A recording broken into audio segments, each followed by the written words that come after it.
नमस्कार दोस्तों, हमारी आज की कहानी का नाम है अपशब्द। माँ, ये क्या कह रही हो? कुछ तो सोच समझ कर बोलो। नीता अपनी माँ को चुप कराते हुए बोली। क्यों चुप रहूं? और क्या गलत कह दिया? भला ऐसा भी कोई सामान भेजता है?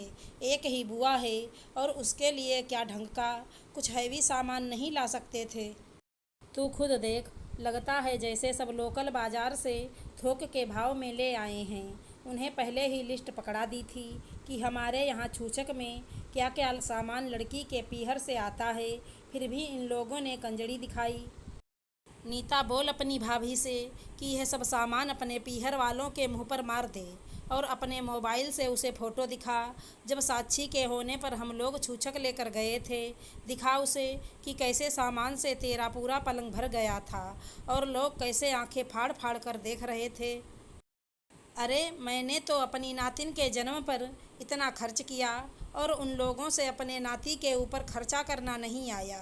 ये रस्ते के सस्ते कपड़े मेरा पोता कभी नहीं पहनेगा। नीता ने भाभी मीनल की तरफ देखा तो वो सर नीचे करके रो रही थी।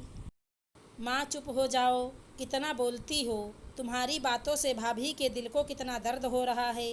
दर्द? इसे किस बात का दर्द होने लगा? अरे, मेरी मति मारी गई थी जब कंगले के घर की लड़की को अपने घर की लक्ष्मी बनाया। अगर तेरे पापा जिद पर नहीं अड़ते तो आज वो माधुरी जी अपने ही रव में बोली जा रही थी कि तभी नीता ने उन्हें रोका। अच्छा हुआ माँ, जो आज आपकी वो आपके घर की बहू नहीं बनी। शायद आपको पता नहीं है कि उसने जिस लड़के से शादी की, उसने अपने माता पिता को वृद्धाश्रम में छोड़ दिया है। और आप क्या भाभी के घर वालों को कंगले बोल रही? आपको नहीं पता, क्योंकि आज तक मैंने आपको बताया ही नहीं कि मेरे ससुराल वालों के लिए मैं कंगले घर की हूँ।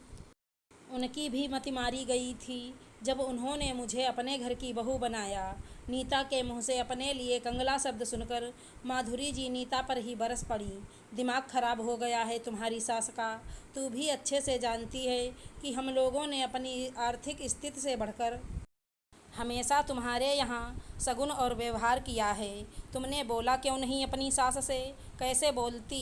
क्या भाभी आपके सामने कुछ बोल पा रही हैं? पीहर वाले अपना दिल भी लड़की के ससुराल वालों के सामने रख दें तो भी वो लोग यही कहेंगे कि नकली दिल है।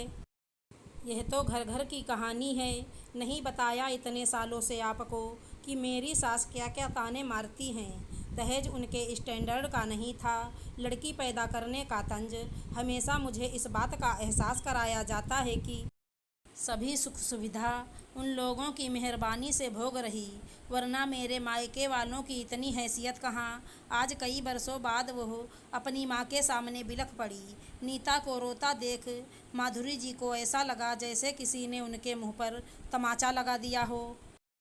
बहुत घमंड था उन्हें कि उनकी बेटी अपने ससुराल में बहुत सुखी है, लेकिन आज सच्चाई सामने आई कि ससुराल में उनकी बेटी की स्थिति उनकी बहू जैसी ही है। नीता ने सही कहा, ये तो घर घर की कहानी है। हर सास को यही लगता है कि अपने घर की बहू बनाकर एहसान किया और उसके मायके वालों को खुद से कमतर देखते हैं। रोती मीनल के पास माधुरी जी गईं और उसके आंसू पोंछ कर बोली, सही कहा है किसी ने, सामने वाले पर उंगली उठाने से पहले अच्छे से देख लो कि बाकी की उंगलियां खुद की ओर होती हैं। खुद का घर शीशे का है और पत्थर तुम्हारे घर पर फेंक रही थी। माफ़ कर दो मुझे बहू, अपने सभी अपशब्द वापस लेती हूँ। मीनल ने माधुरी जी का हाथ पकड़ लिया। माधुरी ने नीता और मीनल को गले लगा लिया। आशा करती हूँ हमारी कहानी अच्छी लगी होगी। धन्यवाद दोस्तों।